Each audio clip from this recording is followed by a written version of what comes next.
పాత Guntur police station పరిధిలోని గంజాయి నిర్మూలన పోలీసులు ప్రత్యేక చర్యలు చేపడుతున్నట్లు ఈస్ట్ డీఎస్పీ అబ్దుల్ అజీజ్ తెలిపారు.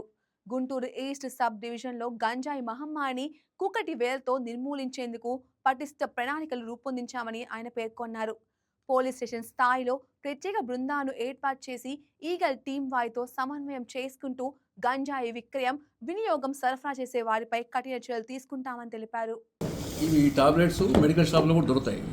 అయితే వాటి మీద మేము రిమాండ్ పంపించేది కేసు కట్టడానికి మాకు అధికారం ఉండదు. డ్రగ్స్ అండ్ వాళ్ళకి డ్రగ్ కంట్రోల్ పంపిస్తాము. వాళ్ళు అనలైజ్ చేసి ఇది ఆ డ్రగ్ సంబంధించిన మా నిషేధ మందుని ఇస్తే దాని మీద సర్టిఫికేట్ మీద అప్పుడు ఎఫ్ఐఆర్ కట్టాల్సి వస్తుంది. అంతేగాని వాళ్ళు వదిలేయటం అని ఈ మధ్య సోషల్ మీడియాలో విపరీతంగా హల్చల్ చేస్తున్నారు. అది కరెక్ట్ కాదు. మీరు చట్టాన్ని తెలుసుకోకుండా మాట్లాడొద్దు. చట్టాన్ని తెలుసుకోండి. అంతేగాని టాబ్లెట్ దొరకగానే గంజాయి అంటే గంజాయి టాబ్లెటా కాదా, దాని మత్తు పదార్థం ఉందా లేదా అనేది ఫుడ్ కంట్రోల్ వాళ్ళు ఇస్తారు. దాని మీద యాక్షన్ తీసుకుంటాం. కేసు వదిలేయటం డైరీ ఎంటర్ పెడతాము, ఆ డ్రగ్స్ సీజ్ చేస్తాము, డ్రగ్ ఇన్స్పెక్టర్ పంపుతాము. వాళ్ళు ఇచ్చిన సర్టిఫికేట్ మీద దాని మీద యాక్షన్ తీసుకుంటాం. ఇంకొకటి, గంజాయి తాగే వాళ్ళని కూడా కౌన్సిలింగ్ చేస్తున్నాము, కానీ వాళ్ళకు కూడా బెయిల్ ఇవ్వాలి. మోతాదు గంజాయి దొరికితే తప్పితే వాళ్ళు గంజాయి తాగే వాళ్ళని కూడా మేము రిమాండ్ పంపడానికి ఉండదు. వాళ్ళ మీద కేసు ఉంటుంది, కానీ బెయిల్ ఇచ్చి పంపుతాము. బెయిల్ చేశారు, పోలీసులు చేశారు అని రూమర్స్ క్రియేట్ చేయడం కరెక్ట్ కాదు. ఇది ఎప్పటి నుంచో ఉంది. ఇప్పుడు గత 2 సంవత్సరాల కొత్త ప్రభుత్వం వచ్చినాక ఉక్కుపాదం ఏర్పడడం జరిగింది. ప్రతి పాయింట్ ఎవరిని వదిలిపెట్టలేదు. ఈవెన్ మా దగ్గరికి తల్లిదండ్రులు కొంతమంది వస్తున్నారు, మా అబ్బాయి ఇట్లా టాబ్లెట్లు వాడుతున్నారు, వాళ్ళు పట్టుకొస్తున్నాం, కౌన్సిలింగ్ చేస్తున్నాం, రెండోసారి వాడు చేయకుండా చేస్తున్నాం. చాలా స్ట్రిక్ట్గా మేము అమలు చేస్తున్నాం. గంజాయిలో, మాదక ద్రవ్యాల్లో ఇటువంటి పరిస్థితుల్లో కూడా ఎక్కడ ఎవరిని కూడా ఉపేక్షించేది లేదు. అది ప్రొసీజర్ ప్రకారం చేయాలి, చట్ట ప్రకారం. అంతేగాని మేము కొత్త చట్టాన్ని అమలు చేయడానికి ఉండదు. చట్ట ప్రకారం చేస్తున్నాము. దాంట్లో కూడా ఎటువంటి అపోహలకు సోషల్ మీడియాలో ఒక వర్గం వాళ్ళు అనవసరంగా దాన్ని రాద్ధాంతం చేస్తున్నారు. ఇది కరెక్ట్ కాదని చెప్తున్నాను.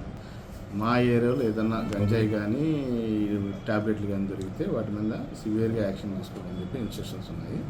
ఆ క్రమంలోనే ఒక 3 days బ్యాక్ మనకి ట్యాబ్లెట్స్ ఓన్లీ టెపెండడోల్ అని చెప్పి ట్యాబ్లెట్లు అవి దొరికాయి. ఒక 2 దగ్గర దొరికాయి. అవి 34 ట్యాబ్లెట్స్ దొరికాయి.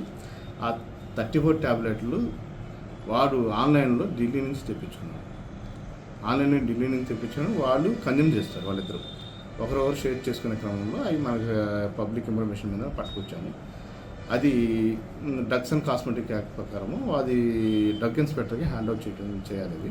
అవి రేపు చేస్తున్నాం. నిన్న కూడా విచారించాం, ఇంకేమన్నా దొరుకుతాయని చూస్తే ఇంకా ఎక్కువ మోతాదులో దొరకలేదు కాబట్టి, తక్కువ మోతాదు ఉంది కాబట్టి అది మనము వాళ్ళ కన్ఫెషన్ మీడియా నమ్మ ఎట్లా తెప్పించుకొని ఏంటి అనేది డీటెయిల్గా రాసి అవి రేపు డ్రగ్స్ వాళ్ళకి హ్యాండ్ ఓవర్ చేస్తాం.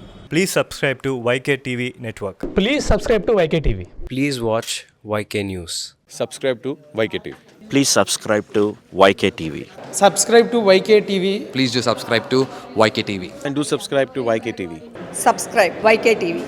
YK TVని సబ్స్క్రైబ్ చేసుకోండి. Please do subscribe YK channel.